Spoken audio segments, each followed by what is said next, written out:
I've been using PCs and Windows for 25 years now, but even after all these years, I still feel there are some things that are missing from the Windows platform, and I would really like to see them there as a producer, as a composer, as a mixing and mastering engineer and sound designer, and somebody that works with audio on my PC every single day. So let me give you 8 things that I think would really improve our lives and our experience using Windows as musicians, producers, and creators.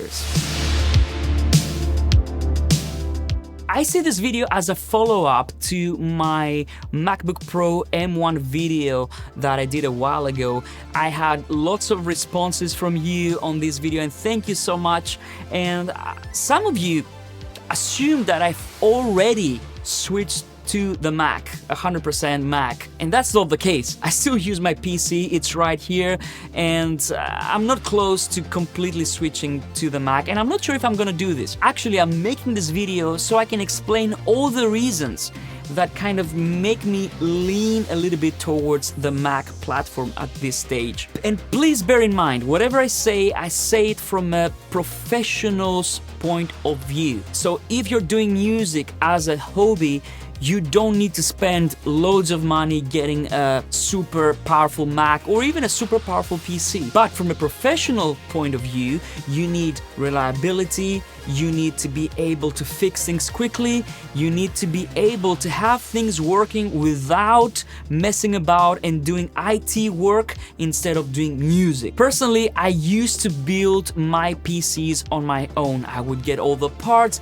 I will do the thermal paste on the CPU and all these things, and I also used to be the IT person for the studios that I used to work. I mean, I was the engineer there, but I was doing also IT, computer maintenance, Windows maintenance, all these things. So I know my way around PCs and Windows and setting them up and all the pitfalls that come with it. But at some point in my career, I realized I don't want to be spending a lot of time maintaining a PC, if that makes sense. Now, if you don't have deadlines and you don't have clients waiting, this is absolutely fine. You can take your time and set up the PC, do your research, fix things, not a problem. So I'm going to start with the very first thing, and that's a solid, reliable, and easy way to do backups. I still can't believe that in 2022, there's no equivalent for Time Machine on Windows. And when I'm saying equivalent, please don't tell me, oh, there's this Paragon, blah, blah, blah. There are many apps that do backups on Windows. What I mean when I'm saying Time Machine equivalent is I'm doing a backup, and if my computer breaks, I can take this backup on an SSD drive, hook it up on USB to another PC, and I can boot from that SSD with that operating system and get down to work. Now, if you're a PC person, you probably think you're nuts, this is never gonna happen. But it is possible on the Mac. So when I back up my MacBook Pro, I do it on an SSD. With Time Machine, I don't even have to worry about if it's going to work or not because it's always reliable and it's built in. I don't have to pay for it. I take the SSD using a USB and I can boot from that SSD and I can just log into my operating system even if my Mac is no longer functional. So in 2022, can we please have this built into Windows so that we have peace of mind and not have downtime? Now, the second thing I would like to see on Windows would be the support for aggregate devices, so multiple interfaces. So even on the Mac, that's not a very elegant option and it's not really something that I would use, but I know that many people would like to have multiple audio interfaces in their DAW and working at the same time. Now on the Mac you can do this with aggregate devices, so you can have multiple audio interfaces and you can use their inputs in one single DAW, which is great. The third thing that I would like to see change on Windows is this nonsense with the compulsory updates. This was introduced with Windows 10 and I have no idea why Microsoft chose to do this and force updates to Windows users. I still remember how embarrassed I felt when we had a client in the studio and we turned on the computer first thing in the morning and Windows decided to update. Now, I know there's a hack, you can actually install a specific application to stop the updates, but why do we have to even do this? On the Mac, you can say do not do automatic updates. And yes, I know that when there's a new big operating system on the Mac, it breaks everything, but at least Apple doesn't force you to update. It really doesn't. You can just untick the automatic updates and then you can choose if you want to install them or not. Can we please have this option on Windows by default and we don't have to hack the operating system so that we don't get those random updates? The fourth thing that bugs me when I have to use a Windows PC is the DPC spikes. If you're a Mac user, you probably have no idea what DPC spikes are. And you're blessed. But if you're a PC user, you probably know what they are, and you know that they're the worst thing that can happen when you are doing music production and when you're working on a DAW.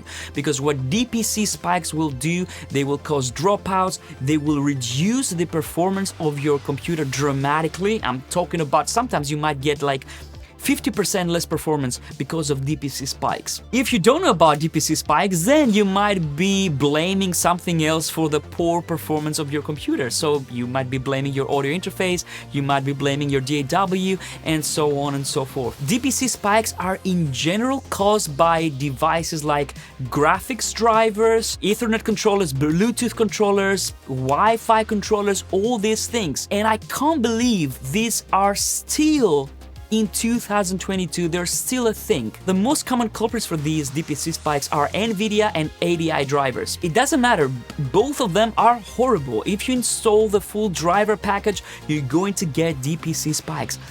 Why? Why isn't this fixed? And I know why. It's because these companies, they don't care about musicians, they care about gamers. That's the reality. So they don't care if they're going to cause DPC spikes on your digital audio workstation. They want to make sure that you get the best experience when you're a gamer. And for us music producers, this is not really helpful. You never have this problem on the Mac. And if you know how to work around this, I know, and I can work around this, then all good. But why do we still have to do this? In 2022, I still get DPC spikes when I move a window from one screen to the other. Why? Can we please get rid of DPC spikes in 2022? Please? The fifth thing that I would like to see on Windows, and I know it's never going to happen, is AirDrop.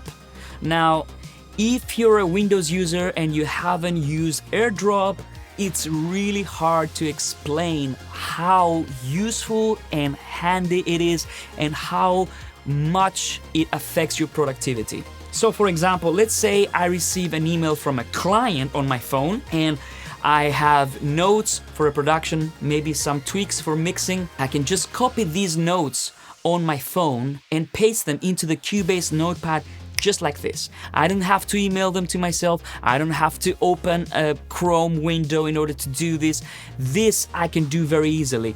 If I want to take a photo of a piece of gear that I have behind me because it's analog and I want to save the settings, I can just snap it on my phone, AirDrop it to my MacBook Pro, and then I can save it in the Cubase project folder. I can share audio files, documents, everything wirelessly, and it always works seamlessly. And I've seen people that have never used this and they couldn't get what I was talking about, and when they started using it, they were like, I don't know how I used to live without this. I really hope that Microsoft would do something like this and they would support Android devices, iPhones, everything, so you could just seamlessly share content easily between your devices and your co-workers. So the next thing I wanted to talk about, I wanted to take you outside. And the reason is, all these things that I'm mentioning in this video are things that in the grand scheme of things are going to save you time. And time is not just money. Time is this: going out for a walk, having some personal time, have time to unwind, take a break. The reason I want Windows to be better is because I'm actually using them. So it's not about me telling you that Mac is better than PCs. Not at all. So the next thing that I would like to see is faster startup times. I mean, it's not terrible. Windows have been improved since Windows 7 when it comes to startup, but still, it takes a long time. My PC is an i9 processor, really powerful CPU, boatloads of RAM, pretty much vanilla when it comes to applications that load up on startup. My usage for this PC is 95% Cubase and 5% everything else. So I would expect faster startup times. Now on the Mac, I don't need to complain about this because you don't need to restart and reboot a Mac so often. It doesn't care so much about this, but with Windows, you know that you have to reboot your system. And anyway, for a desktop PC, I would always shut it down at the end of the day. So I would really like to see Microsoft optimizing the startup times on Windows. I'm not sure if grass is greener on Windows 11, I haven't tried them, but Windows 10 leave a lot to be desired when it comes to boot up times. Now that I had some sunshine and my walk in the park, let's go back to the studio and let's talk about the other things that I would like to see improved on Windows. The seventh thing that I would like to see on Windows finally would be a proper screen capturing tool. When I'm saying screen capture on the Mac, you have some shortcuts that you can use to grab a screenshot of your screen, which is saved immediately on the desktop, or you can record your whole screen or just a portion of your screen. I still haven't found an easy way to do this on Windows. The sniping tool only copies the screenshot on the clipboard. So you have to either paste it on, I don't know, something like Paint or an email, something like this. Otherwise, it's not being saved as a file anywhere. You always have to find a third-party app. And no app that I found does this in an easy and graceful way. Also, when it comes to screen recording video, what I'm doing on all my videos, I have to use OBS, which is a great program, but it's so resource hungry. So if I want to do a video with multiple super heavy plugins, OBS takes so much of my CPU resources that it kind of makes the situation unworkable. And also the files are so hard to manage. Most editors have a hard time playing anything in real time from OBS. Where on the Mac, if you do a screen recording, even with a free, completely free QuickTime, every editor will play this file super easily, fluidly, without any hiccups or any dropped frames. So can we please have a proper built-in tool on Windows that we can do all these things? I think it's really important and it's long overdue. Do Windows 11 have something like this? Let me know in the comments down below. The eighth thing that I would like to see on Windows, and come on, it's better support for Thunderbolt. Thunderbolt on Windows is a disaster, okay? I have Thunderbolt devices, I have hubs, I have hard drives, I have Thunderbolt audio interfaces. It's so flaky, it's completely random. Sometimes it might lose all the devices and then you have to troubleshoot for an hour when you're busy working to figure out why are the Thunderbolt devices not working today all of a sudden, what happened? Thunderbolt 4 is such a powerful protocol and it works flawlessly on the Mac and it's been out for ages. I can't believe that it's still not working as it should to its full potential on Windows. Why? And I'm going to talk about a ninth thing, and I think this would solve many of the problems that I explained previously. What I would really like to see Microsoft do at some point would be to have like a list of qualified devices that are free of DPC spikes, that are guaranteed to work on Windows without any problems, without causing the system to slow down or any other problems. So if Microsoft says there are these 5 motherboards, these 5 graphics cards that will work flawlessly for audio and real-time application, which is music making, music production. Now, of course, I know Microsoft is not a hardware manufacturer, but I'm pretty sure that if they valued musicians and music producers, they could have a team that could test some parts and they could say, okay, these we've tested and these are safe to use for music production, for audio editing, for all these things, for recording. I'm not suggesting that Microsoft should have any kind of favoritism for specific manufacturers, but what I'm trying to say is that if a manufacturer can guarantee that a motherboard or a graphics card will not cause any issues to an audio PC, then they could submit this to Microsoft and Microsoft could approve this, and then we would all be so much happier because we wouldn't have to worry about, oh, is this thing going to cause DPC spikes? Is this thing going to affect my performance of my PC?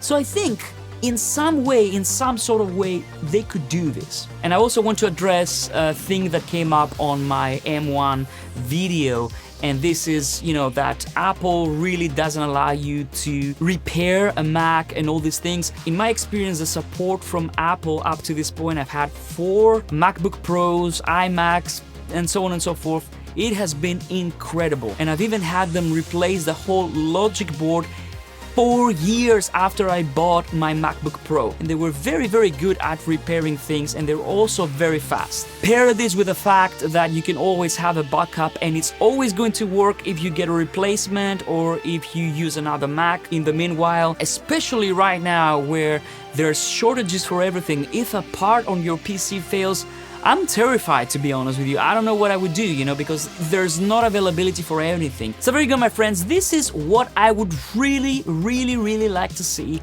on Windows and on PC computers going forward, because I think that we need both platforms to be really strong so that we have options and there's competition, because competition is always a good thing. In the comments down below, let me know your thoughts. I would really like to know if you also feel the same for all the things that I just mentioned, and maybe I'm going to make a similar video when it comes to the Mac next. If you want to support the channel, have a look at my instruments right here, or you can get one of these beautiful hoodies down there. I'm going to have links for everything. Thanks so much, my friends, and I'll see you in the next one.